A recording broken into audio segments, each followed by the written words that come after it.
tema kita adalah sangkakala semakin dekat. Ya, bunyi tiupan trompet semakin dekat. Siapkah Anda, saudara? Oh, berita ini sudah dari sejak saya masih kecil. Ya, saudara. Mana nggak datang-datang, nggak ada jebulnya kata orang. Ya, apa benar bahwa sangkakala ini akan ditiup? Ya, saudara. Ketika saya dan saudara masih kecil, dibanding dengan sekarang, itu sudah berapa puluh tahun. Ya, saudara. Maka jangan kita berspekulasi, masih lama lagi.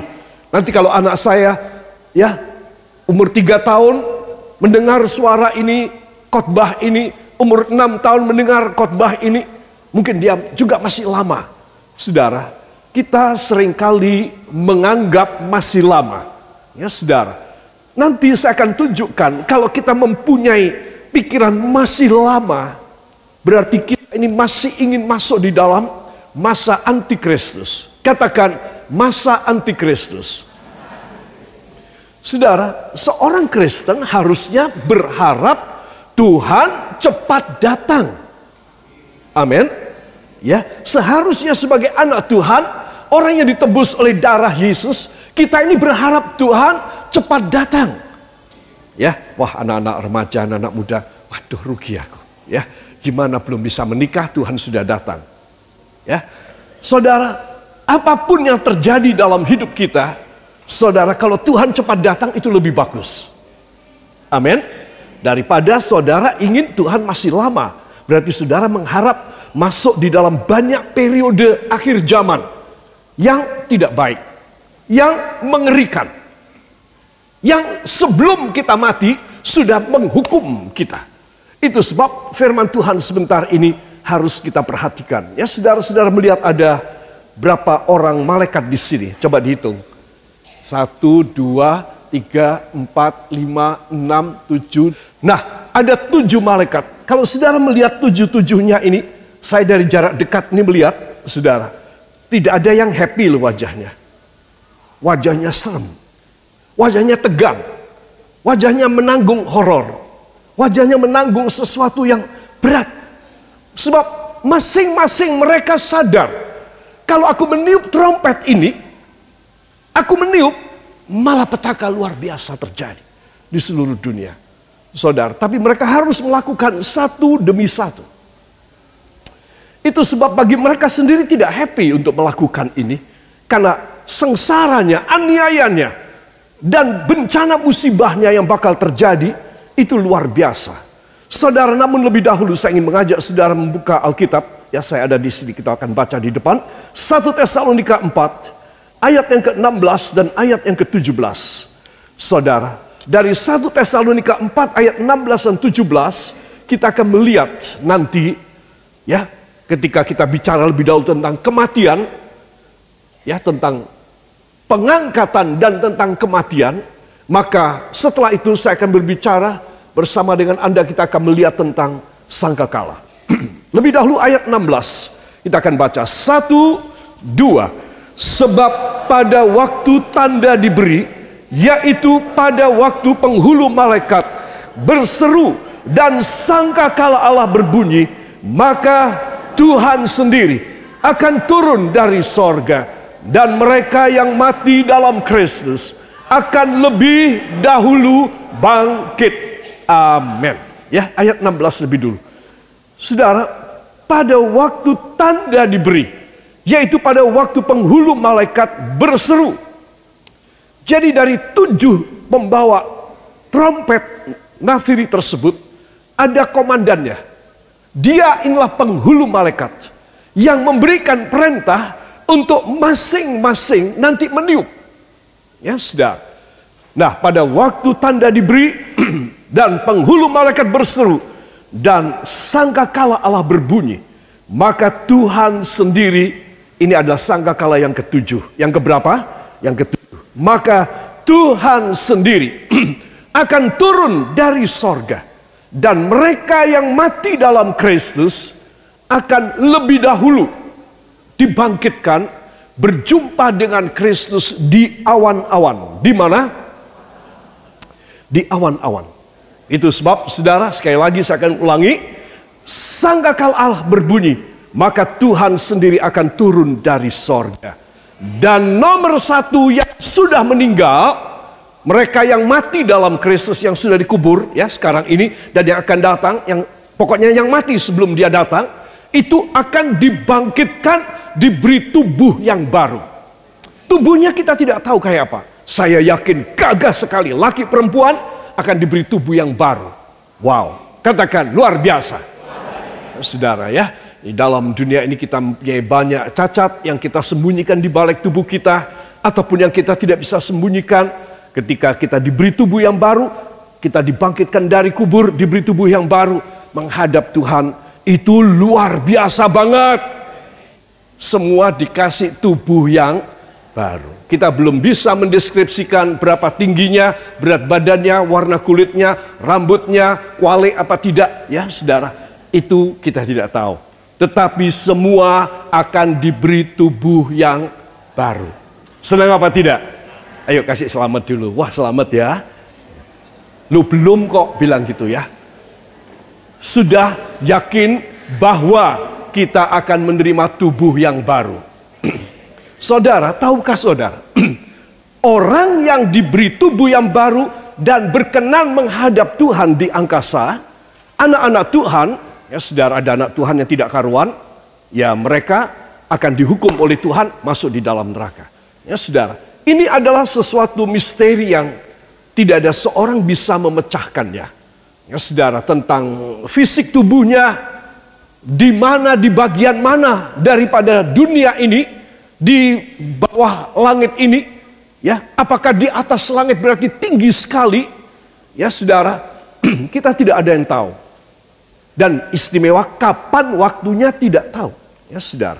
Nah, itu sebab lebih jelas lagi dalam ayat yang ke-17 yang kita juga harus pertimbangkan, kalau sampai bunyi sangkakala ke-7 kita masih hidup. Waduh, kita sudah mengalami sangkakala pertama, kedua, ketiga, keempat, kelima, keenam. Itu soro banget. Itu sengsara banget. Penduduk dunia tidak akan banyak yang sudah hilang. Banyak yang sudah tewas. Kena hukuman. Saudara. Jadi kalau kita ini, ayat 17 ini kita ada di sana. Saudara, saya bilang, Anda ini sudah mengalami begitu banyak aniaya dan sengsara. Makanya saya bilang tadi, kita berharap Tuhan cepat datang, kita diangkat oleh Tuhan. Amin. Bayangin ini ya, setelah sangkakala ke-7, 6 jenis sangkakala kita melewati, kita melihatnya, walau tidak sampai sama kita, barangkali, atau kita menjadi salah satu korbannya, ada kemungkinan anak Tuhan yang sungguh-sungguh jatuh korban pada waktu itu, ada kemungkinan. Ya saudara, saya akan jelaskan nanti. Nah, jadi kalau kita sudah sampai pada ayat 17, ayat 16 dan 17 dari 1 Tesalonika 4, sekarang yang ayat 17 kita akan baca. 1, 2. Sesudah itu kita yang hidup, yang masih tinggal, akan diangkat bersama-sama dengan mereka dalam awan menyongsong Tuhan di angkasa. Demikianlah kita akan selama-lamanya bersama-sama dengan Tuhan. Amin. Tetapi kita akan merasa, Tuhan, kalau hamba masuk dalam kelompok ayat 17, hamba sudah mengalami pengalaman yang sangat traumatik. Pengalaman yang sangat horor. Pengalaman yang sangat luar biasa, mengerikan. Tetapi saudara selamat.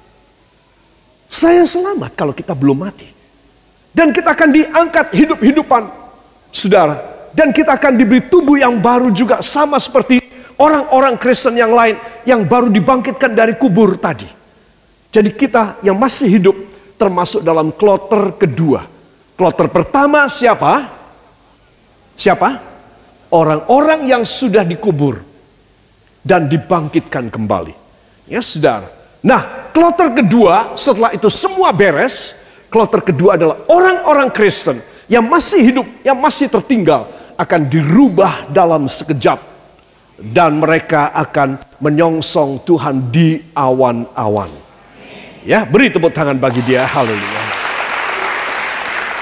Saudara, kalau kita membaca kalimat yang terakhir, demikianlah kita akan selama-lamanya bersama-sama dengan Tuhan. Para kekasih, perhatikan. Tuhan ingin supaya kita menunjukkan dan membuktikan kesetiaan, kesungguhan hati kita kepadanya. Supaya apa? Supaya kita boleh bersama-sama dengan Dia di awan-awan. Jadi kita akan masuk di dalam kemuliaan sempurna di dalam sorga. Amin. Beri tepuk tangan bagi dia. Haleluya. Para kekasih, kita akan melihat dengan pendahuluan ini. Ada pembukaan 7 meterai. Ada berapa meterai? 7 meterai. Ini mendahului 7 nafiri. 7 meterai ini, saudara, kalau saudara melihat ini hanya rekayasa lukisan dari pelukis, ya saudara. Sepertinya ada satu tempat yang luas dan ada 7 meterai yang digambarkan dalam bentuk api masing-masing, ya. 1, 2, 3, 4, 5, 6, 7. Jadi semuanya ada 3 jenis hukuman. Dan semua masing-masing 7 jumlahnya. 7 berarti adalah sempurna. Ya saudara. Yang pertama adalah bokor. Ya. Yang pertama adalah bokor, meterai, dan nafiri atau sangkakala. Masing-masing ini 7. Jadi ada 21 peristiwa yang luar biasa di akhir zaman ini. Kalau saya dan saudara tidak dekat dengan Tuhan, kita tidak mampu loh saudara. Untuk menjalani dan melewati 21 peristiwa itu. Saudara, mungkin saudara terpikir, lebih cepat mati lebih enak kalau begitu. Ya saudara, kita tidak bisa memaksa diri kita untuk mati lebih dulu. Semua atas kehendak Tuhan. Amin. Semua atas kehendak Tuhan. Waktunya Tuhan. Ya. Nah baiklah, saya mulai dengan meterai. Pembukaan 7 meterai, saudara, dalam Wahyu pasal yang ke-10, ayat 1 sampai dengan ayat yang ke-10. Mohon dibuka pada Alkitab saudara. Dan saya undang kita bangkit berdiri sejenak dan kita akan membacanya. Kitab Wahyu pasal yang ke-10, ayat 1 sampai dengan ayat yang ke-10. Semua ada 11 ayat ya. Mari kita akan membaca ayat 1 sampai dengan ayat yang ke-10. 1, 2. Dan aku melihat seorang malaikat lain yang kuat turun dari sorga, berselubungkan awan, dan pelangi ada di atas kepalanya. Dan mukanya sama seperti matahari, dan kakinya bagaikan tiang api. Dalam tangannya ia memegang sebuah gulungan kitab kecil yang terbuka. Ia menginjakkan kaki kanannya di atas laut dan kaki kirinya di atas bumi. Dan ia berseru dengan suara nyaring, sama seperti singa yang mengaum. Dan sesudah ia berseru, ketujuh guru itu memperdengarkan suaranya. Dan sesudah ketujuh guru itu selesai berbicara, aku mau menuliskannya. Tetapi aku mendengar suatu suara dari sorga berkata, meteraikanlah apa yang dikatakan oleh ketujuh guru itu, dan janganlah engkau menuliskannya. Dan malaikat yang kulihat berdiri di atas laut dan di atas bumi, mengangkat tangan kanannya ke langit. Dan ia bersumpah demi Dia yang hidup sampai selama-lamanya, yang telah menciptakan langit dan segala isinya, dan bumi dan segala isinya, dan laut dan segala isinya.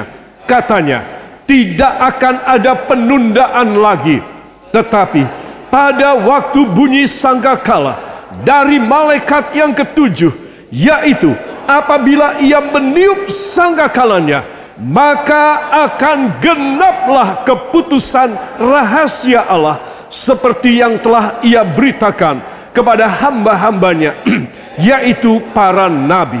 Dan suara yang telah kudengar dari langit itu berkata pula kepadaku, katanya, pergilah, ambillah gulungan kitab yang terbuka di tangan malaikat yang berdiri di atas laut dan di atas bumi itu. Lalu aku pergi kepada malaikat itu dan meminta kepadanya supaya ia memberikan gulungan kitab itu kepadaku. Katanya kepadaku, ambillah dan makanlah dia. Ia akan membuat perutmu terasa pahit, tetapi di dalam mulutmu ia akan terasa manis seperti madu.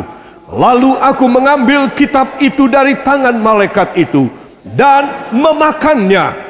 Di dalam mulutku ia terasa manis seperti madu, tetapi sesudah aku memakannya, perutku menjadi pahit rasanya. Amin. Terima kasih, silakan duduk kembali. Saudara, maksudnya apa sih? Maksudnya yang kita ini, perut ini tidak bisa sebenarnya, perut kita tidak mempunyai syaraf perasa. Perut kita tidak punya syaraf perasa seperti yang ada di ujung-ujung syaraf pada seluruh permukaan lidah kita. Ya saudara, depan itu manis, belakang, lidah belakang itu pahit. Saudara, kanan itu rasa apa? Masem. Kiri rasa apa? Selainnya masem apa? Kiri rasa asin. Saudara, itu lidah kita mempunyai ujung-ujung syaraf perasa. Perut tidak punya. Jadi kita memilih, dan Tuhan sudah memilihkan melalui malaikat ini supaya Yohanes, ya, siapa yang menulis kitab Wahyu? Yohanes merasakan manisnya dari gulungan kitab, yaitu firman. Katakan, gulungan kitab adalah firman. Bila saya memakannya, bila saya mengertinya, saya akan merasakan kemanisannya. Apa yang terjadi dikatakan pahit di perut, itu menyembuhkan.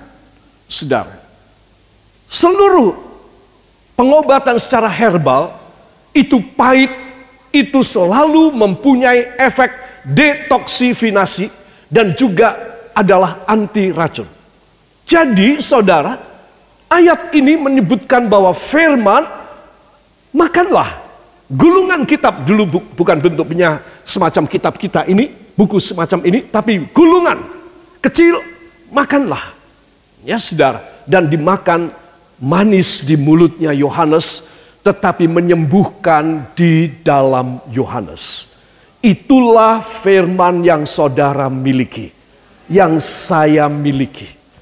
Sedang sakit hati, sedang hancur hatinya, sedang tidak ada harapan, sedang mempunyai kegalauan dalam hidup saudara, makan firman, engkau akan merasakan manis dan menyembuhkan semua luka keberantakan di dalam hidupmu. Itu sebab hanya firman yang mampu melakukan demikian. Saudara, kenapa saya bisa bilang? Bukan karena saya mengajar saudara harusnya kayak begini, saya nggak boleh nyeleweng dari apa yang tertulis. Bukan itu saja. Itu nomor satu sih. Nomor dua, karena saya mengalaminya. Kalau saya mengalaminya sendiri, saudara mengalami, saudara kok bisa cerita sama orang lain. Kenapa kamu sakit hati malah kamu mau balas? Kenapa kamu sakit hati kamu mau bunuh diri? Rugi dong. Kenapa kamu sakit hati kamu mau memakai tangan orang lain untuk menunjukkan dendam kesumatmu kepadanya? Kamu sakit hati, baca firman, dengarkan firman, kamu akan disembuhkan dan kamu akan merasakan manis. Apa saja? Hidup yang pahit, hidup yang sakit-sakitan, sepertinya perut kita ini, tubuh kita, internal kita, saudara, itu sakit semua, berantakan. Saudara, Apa sebab pasal 10 disisipkan? Padahal dia sedang berbicara sebelumnya dan sesudahnya tentang sangkakala dan meterai. Di dalam pasal yang ke-10, saudara, tadi kita sudah baca, ada satu sisipan yang istimewa, yaitu ditampilkan sebagai obat dari malapetaka meterai dan malapetaka sangkakala 1-6 disisipkan pasal 10, yaitu gulungan kitab.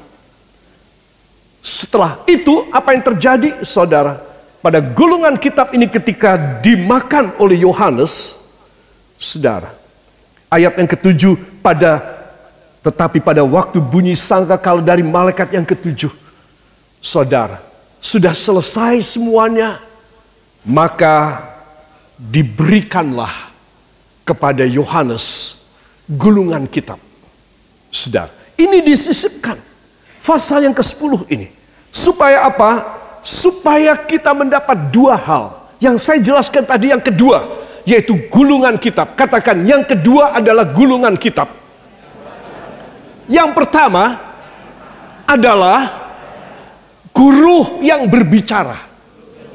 Ya, saudara. Nah, hal yang pertama yang akan saya jelaskan adalah guru yang berbicara. Katakan, guru yang berbicara. Saudara, dari pembacaan kita tadi, mulai dari ayat yang pertama, kita melihat di sini, mulai dari ayat yang ke-4 ya. Dan sesudah 7 guru itu selesai berbicara. Heran, kok ada guru berbicara? Yohanes juga baru sekali ini tahu ada geluduk berbicara. 7 geluduk, 7 awan, gumpalan awan yang 7-7-nya berbicara. Yohanes sudah selalu diperintah, apa yang kamu lihat, apa yang kamu dengar, tuliskanlah. Jangan sampai tidak. Saudara, itu sudah ada perintahnya di depan. Jadi ketika dia mendengar 7 guru ini berbicara, dia mulai mengambil pena dan mulai menuliskan.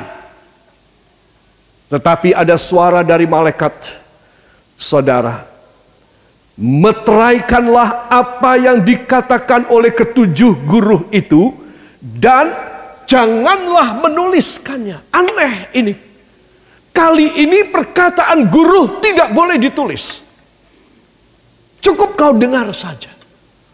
Apa maksudnya? Saudara, ini adalah satu perkataan rahasia Allah. Sebab kalau ini ditulis sama seperti yang lain ditulis, 7 sangkakala, 7 bokor, 7 meterai. Ya, saudara, dituliskan kita bisa tahu semua. Tapi 7 guru tidak boleh ditulis. Tidak boleh ada hitam atas putihnya. Kenapa Tuhan? Saya bertanya. Karena ke-7 guru ini adalah suara roh. Suara roh itu tidak bisa dipelajari. Suara roh itu tidak bisa dituliskan. Suara roh itu Yohanes harus kau rasakan. Bahwa dia bekerja dalam hati, dalam pikiranmu. Yohanes, kau tidak boleh menuliskannya. Tetapi kau meteraikan saja. Suara Roh Kudus harus kita kenali dengan meterai Roh Kudus di dalam hidup kita. Amin. Dia yang mengajar kita secara lisan, secara modeling, secara audible. Dia mengajari saya, mengajari saudara. Bahkan anak-anak kecil diajarinya juga. Saudara, kenapa? Tidak perlu dituliskan. Karena masing-masing orang Tuhan akan berbicara secara pribadi. Dan itu harus diaminkan. Saudara, kalau saudara belum mempunyai pengalaman suara guru dalam hidup saudara, saudara harus minta. Karena ini tidak ada guideline-nya, ini tidak ada pedomannya. Saudara, ini harus hanya didengar lalu diaminkan, dimeterai. Jangan ditulis. Saudara, jadi hanya orang yang khusus saja. Amin. Yang lain ditulis loh. Sekarang kita bisa baca dalam kitab Wahyu mulai pasal 8, pasal 9, pasal 10. Tentang Bokor, Meterai, Sangkakala. Disisipkan guru yang tidak boleh ditulis. Karena guru hanya boleh didengar dan diaminkan saja. Para kekasih, perhatikan, ini adalah sesuatu rahasia Allah.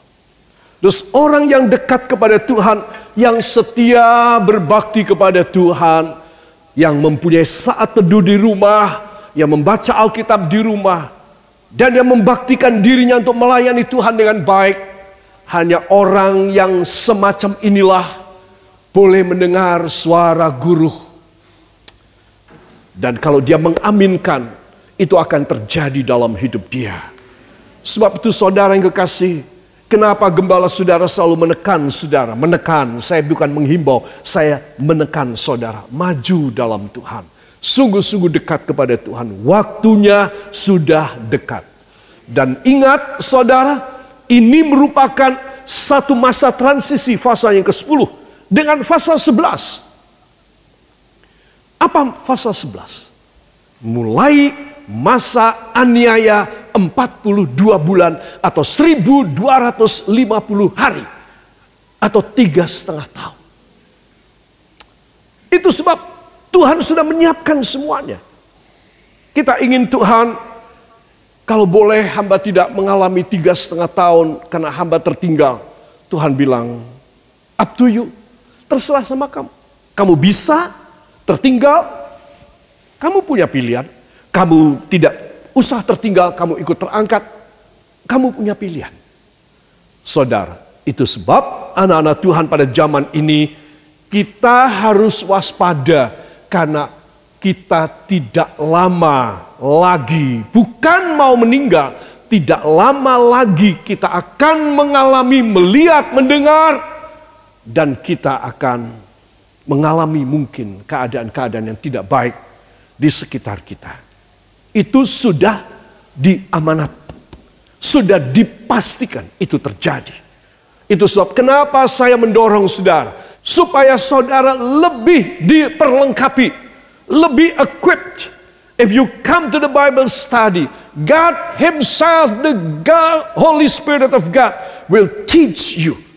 And if you to be touched by Him, and you will be clever, and you will be wise. Kamu akan bisa bijak. Because you are facing the end of this time, the end of this world. Karena saya dan Anda menghadapi akhir dari zaman, akhir dari dunia ini. Makanya kita harus lebih mengerti firman Tuhan. Terima kasih Bapa buat perkataan firman-Mu. Kami siapkan hati kami untuk terima firman-Mu dalam hidup kami. Karena kami tahu Tuhan, hanya firman-Mu yang menjadi kekuatan bagi kami. Untuk kami belajar, taat, dan setia melakukan firman-Mu. Ketika Roh Kudus-Mu berbicara kepada kami, kami belajar untuk taat Tuhan. Untuk kami boleh melakukannya dalam hidup kami. Maka tidak ada masa-masa yang sulit dan sukar dalam kehidupan kami. Biarpun Tuhan gemuruh trompet Tuhan dan sangkakala berbunyi, Engkaulah perlindungan kami. Engkau yang memelihara kami. Dan firman kebenaran Engkau yang selalu memperingatkan kami untuk kami taati, yang akan menyelamatkan kami daripada pekerjaan kuasa kegelapan, kuasa dosa. Engkau berkati kami sekalian Tuhan malam hari ini, untuk kami boleh mempersiapkan diri. Jikalau sangkakala itu berbunyi, kami siap sedia, dan Engkaulah juru selamat yang menyelamatkan kami. Terima kasih Bapa. Kami persembahkan segala ucapan syukur kami hanya bagi kemuliaan nama Engkau. Kami diberkati melalui firman Engkau hanya di dalam nama Tuhan Yesus Kristus, Juru Selamat dan Penebus kami. Dan kita percaya mengaminkan. Amin.